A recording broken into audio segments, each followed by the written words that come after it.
Gde si, brate, šta ima? Sa ribom, a? Uživaj još malo. Uživaj do 12. juna u pola 9. Znaš gde ste vidite riba? Pa ja znam. Dolazi Vlada. Ne Putin, brate, Georgijevo.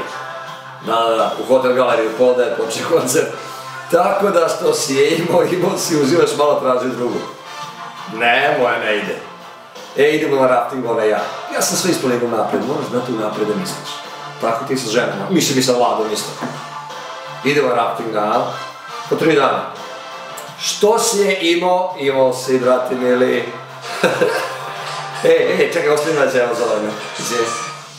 Mico. Evo pričam sa Borisom. Bas mu kaže, čekaj bre, Bas mu kaže za naš rafting. Kako ne ide na rafting? Koncert? Georgijev, znam. Pa ja sam mislio da... Dobro, nema da vičeš.